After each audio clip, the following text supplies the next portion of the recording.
Assalamualaikum warahmatullahi wabarakatuh. Waalaikumsalam warahmatullahi wabarakatuh. So, first of all, I want to ask something. If we talk with using English like this, are you guys understand? Supaya kita mix Indonesia and English and So, we're trying to introduce ourselves. My name is Indra Fauzia. And my name is Aurel Rinaldia, and we are coming for Universitas Surabaya for tugas mata kuliah. Ya, seperti ini. Oke, jadi untuk pematerian sekarang yang akan kita bahas ini mengenai intonasi dan prosodi dalam pertanyaan. Sebelumnya, ada yang tahu nggak intonasi itu apa? Intonasi dalam berbicara kayak kita kan kalau misalnya berbicara kan ada intonasi, jadi flat kan ya. Kayak misalnya kalian kalau mau bertanya itu nadanya tinggi atau rendah kayak gitu. Nah, kita di sini tuh mau mengajarkan tentang itu, tentang pentingnya intonasi di dalam keseharian sehari-hari. Oke, kita bisa. Oke, berikutnya. Nah, ini pengenalan ya, introduction to intonation prosody. By learning this, we want to gain students' knowledge to gain their confidence. So, do you guys confident to speaking in English? Percaya diri nggak kira-kira kalau pakai bahasa Inggris di daily conversation? Mungkin ada yang malu-malu gitu kalau ngomong bahasa Inggris karena Inggrisnya masih mencoba kayak gitu. Atau misalnya kalian Menurut kalian sendiri nih, kalian pede nggak kira-kira kalau pakai bahasa Inggris di sedikit bagus, seenggaknya ada ya. kalian jawab Inggris itu nggak apa-apa ya, nggak harus Inggris ya. Iya, santai aja. Yang kalau kali lain. Moving on, with small instruction, roleplay will be a good choice to help them get used to speaking. We also want to teach them intonation from daily English so they can understand and use it in daily life. Jadi semoga setelah pelajaran ini kalian menjadi lebih pede gitu. Ya sedikit juga gak apa-apa sih. Jadi lebih mengerti itu kenapa Inggris itu harus dipakai setiap hari gitu. Daily conversation harus ada bahasa Inggrisnya. Ya, dan di sini kita berharapan kita yang memiliki tujuan dengan kita mengajar kalian di sini, kalian dapat memahami sedikit dari pelajaran yang kita sampaikan begitu. Kurang lebih. Next is what is intonation? So first of all, intonation is rhythm in a conversation, so your conversation won't be flat and more understandable by your peer or the person you're talking to. Jadi ibarat gini, kalau misalnya bicara nih bahasa Indonesia, bahasa Sunda, gitu, pasti ada nadanya, ya kan? Ada. Nah, itu tuh nada itu, intonasi itu nggak cuma ada di Indonesia atau Sunda, tapi di berbagai bahasa termasuk bahasa Inggris juga. Next is intonation can be high or low. In today's session, we'll be talking about WH question. Sebelumnya ada yang tahu WH question itu apa? Kalau di bahasa Indonesia, double expression itu kayak di mana, siapa, kayak begitu. Pokoknya double expression itu artinya pertanyaan atau jawaban yang selain yes or no. Misalnya, what are you doing today? Itu tuh double expression. Kalau misalnya yes or no question, dia itu kayak Rida, are you in today? Oh, I haven't. Nah, itu tuh artinya itu artinya yes or no question seperti itu. Moving on, this is always used in your daily conversation. Seperti yang sudah saya jelaskan tadi. Whether it's formal, informal, chatting with your friends, or having small talk in your car, there will be intonation in every conversation, whether it be formal, informal, chatting with your friends, or something like that. Oh, yeah, right. Give me an example for WH question. Anyone? WH question. Where, when, whom, what? Boleh? Contoh WH question. Kalimat. Apa dulu nggak apa-apa. Kita ada hadiah. Buat yang bisa jawab ada hadiahnya. Boleh. By the way, where are you from? Oh iya, dari Rom. Oh boleh, bisa. Itu bagus ya. Boleh. What's your name? Ya, ada lagi mungkin ceweknya ya, cewek belum. Where are you from? Oh jangan dong, yang lain. Ya, where? Mungkin dari what? Bisa. Boleh. How are you today? Oh iya, itu yang masuk bisa. Iya, ada lagi? Ada kita mau bingung ya? Ada. Oke, bisa. Oke. Bisa. Oke, jadi saya ada sedikit tambahan. Jadi intonasi itu penting ya dalam percakapan sehari-hari, dalam kita menjalani hidup seperti itu ya teman-teman. Jadi kan nggak mungkin nih kalau kalian marah tuh kalau dia kayak gimana sih kayak gitu kan kayak nggak ada apa-apanya gitu kan. Iya pasti kalau kayak gitu kan saya rasain dulunya pastinya. Dan what is important, kenapa itu penting? Karena dengan adanya intonasi kita itu bisa mengerti apa tujuan yang kita omongin gitu. Oke, jadi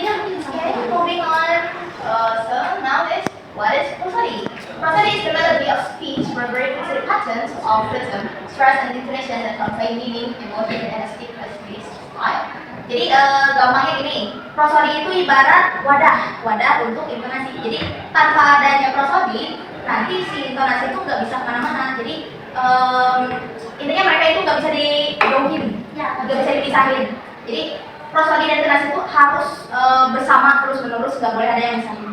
Kalau misalnya ada satu yang nggak ada, itu tuh nggak bakal nyambung. Makanya adanya intonasi dan prosodi.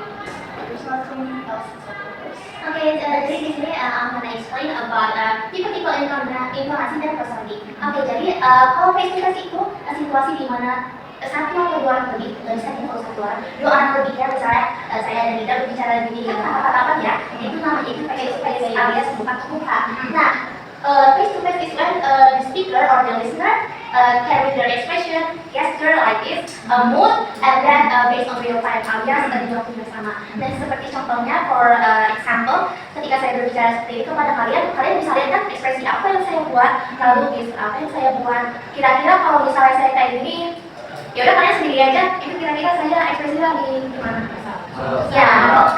Nah itu adalah fungsinya intonasi dan prosodi di kehidupan sehari-hari. Jadi kita bisa mengetahui gimana ini sih orang itu gimana sih perasaannya gitu. Jadi kita tuh bisa melihat secara langsung dan biasanya tuh ya ini ya tidak ada kesalahpahaman gitu ya. Nah beda dengan non face to face itu ketika kalian misalnya lagi chatan lagi chatan di HP itu kalian tidak bisa melihat muka orang secara langsung kan, karena misalnya kayak gini ini tuh layar, jadi kalian nggak bisa melihat muka orang ya kan. Jadi misalnya aku lagi chatan sama Dida, aku nggak bisa bayangin tuh kira-kira Dida tuh bahasanya kayak gimana. Kayak bisa aku ngirim reels lucu ke Dida kan, terus mereka lucu banget nih gitu kan, aku bilang gitu, terus Dida kayak WK, tapi aslinya kan dia nggak kayak gitu kan, dia kayak gitu kayak seolah-olah kayak maksa dia ketawa dan nanti kita nggak tahu kalau dia beneran ketawa atau tidak. Kalau non face to face itu sama seperti face to face, cuma bedanya kita nggak bisa melihat lawan bicara kita gitu ya seperti apa. Jadi in front of face or apa namanya kita tidak bisa melihat lawan bicara kita yang wajah panas gitu. Jadi biasanya suka misunderstanding atau misalnya itu salah paham. Jadi kayak kita lihat sesuatu gitu di chat ya biasanya. Kalau kita sering banget ya chat kan. Terus habis itu kita kira tuh kalau misalnya menyinggung gitu perkataan kita, padahal aslinya enggak, terus kita kamu marah ya kayak enggak, biasa aja kayak gitu kan. Itu tuh sering terjadi apa namanya kesalahpahaman tuh karena kita nggak bisa melihat secara langsung, oh ini tuh reaksinya gimana sih orang itu. Ada pertanyaan. Iya, kalau misalnya VN itu termasuk apa Pak? Kalau VN itu dia tuh meskipun kita bisa mendengar suaranya, kira-kira intonasinya ini mungkin lagi sedih atau lagi kesel atau lagi ketawa, tapi itu tidak termasuk ke dalam face to face karena kita tidak bisa melihat wujudnya secara langsung gitu ya. Kecuali misalnya kalau voice call ya, kalau voice call. Kira-kira kalau video call kalian bisa melihat wajah orang kita. Nah, berarti itu masuk apa guys? Face to face. Oke, jadi di sini ada beberapa karakteristik. There's a characteristic for non face to face. Biasanya tadi non facing each other alias tidak melihat lawan bicara. Lalu ada limited visual features, kita tidak bisa melihat ekspresi, kita tidak bisa melihat gestur dan lain-lain.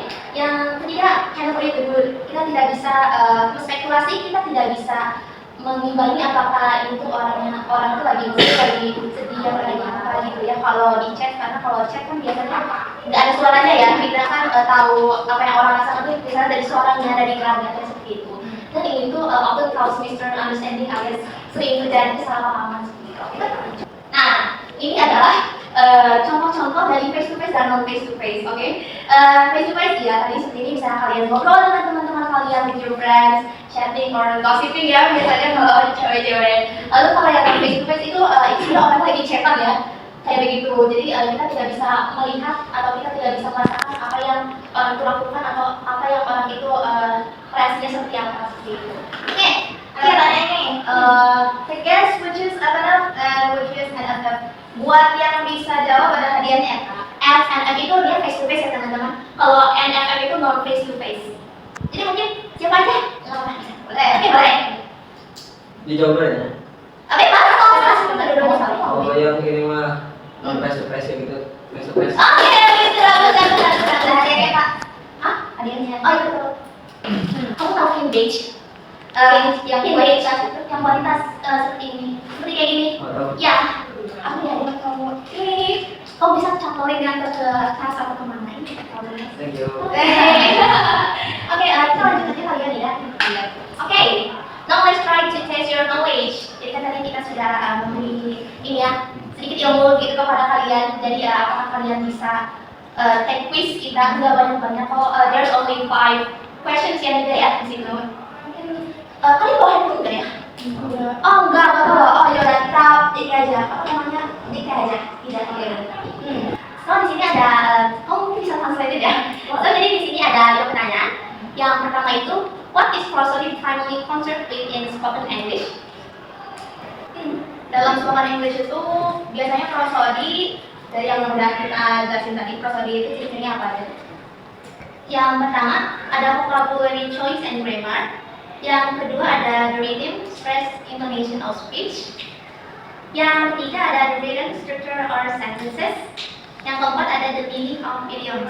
Oke, yang pertama itu ada vocabulary, kosakata dan grammar. Yang kedua ada intonasi, melodi dan stress. Ketiga ada struktur tulisan dari kalimat. Yang keempat ada the meaning, artian dalam idiom. Oke, boleh? Yang Mbak. Yang kedua, oke bagus. Yang ketiga ya, oke bagus, oke bagus. Oke, sekarang ada soal kedua. Which of the following best describe tone in spoken language? Mana yang lebih mendeskripsikan spoken language? Yang pertama ada the speed at which person speak. Yang kedua ada the emotional or attitudinal quality of speech. Yang ketiga the clarity of pronunciation. Keempat ada the number of vowels in sentences. A. Kecepatan dalam berbicara. Yang B. Emosi atau sikap dalam berbicara. Yang ketiga clarity, kejelasan dalam berbicara. Dan yang keempat nominal pause dalam kalimat.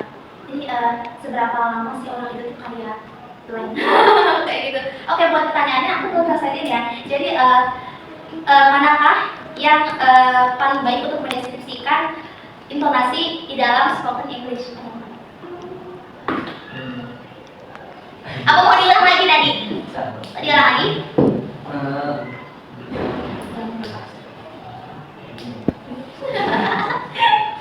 Gak apa-apa, lanjut aja. Ya, gak apa-apa, salah kita. Iya, mulai. Tahu. Yang B yang emosi. Oh, yang emosi dan oh ya, betul, betul. Aku ya, ya. Oke, yang ketiga. When a speaker clinch cries at the end of sentences, it usually indicates 1. Statement, 2. Comment, 3. Question or uncertainty, 4. Exclamation. Jadi ketika ada orang yang berbicara nadanya tinggi dan itu kira-kira mengidentifikasikan emosi apa begitu. Yang pertama ada sesuatu itu ada penegasan, kedua ada perintah, ketiga ada pertanyaan, keempat ada seru, kalimat seru kayak boleh.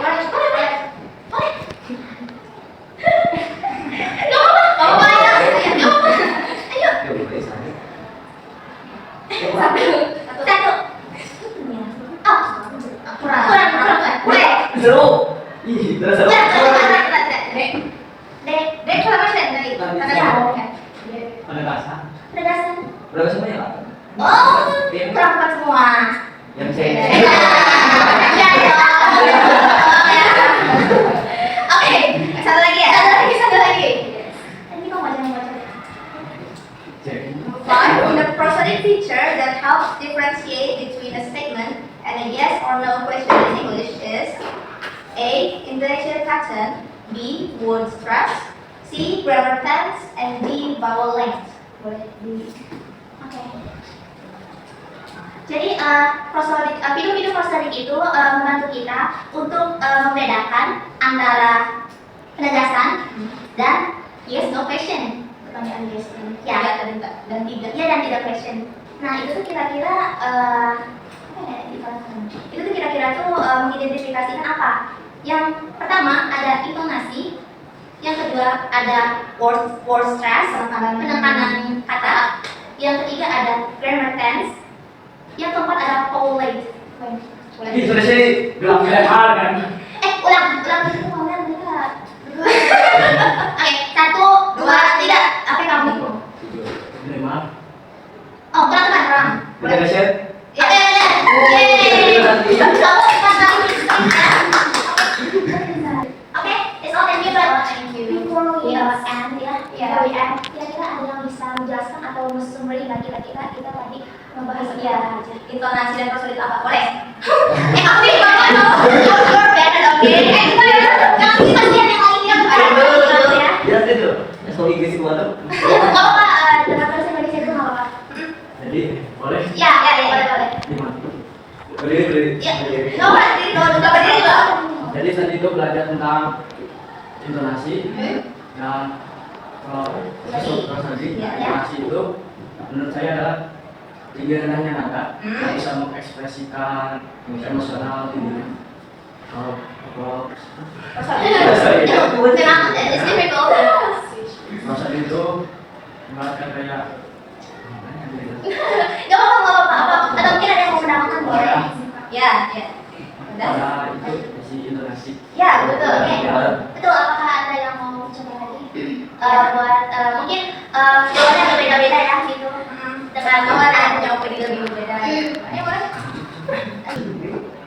Atau kalau enggak, ada pertanyaan nggak terkait materi intonasi dan mungkin persulit? ada yang kurang jelas atau mungkin ada yang mau di-explain lebih dalam ya terkait dengan pelajaran ini karena You guys didn't study this in elementary school. tapi nanti pelajarannya bakal ada di ini ya kuliahan seperti itu. Especially kalau misalnya kalian ngambil mata kuliah bahasa seperti itu. Ini pasti selalu ada teman-teman gitu. Jadi apakah ada yang mau ditambahkan terkait ini atau misalnya ada yang mau kepo? Ya, boleh ditanya-tanya aja gitu. Maybe, so that's all from us. Thank you for hearing our explanation about intonation and prosody. Thank you. Wassalamualaikum warahmatullahi wabarakatuh. Waalaikumsalam warahmatullahi wabarakatuh.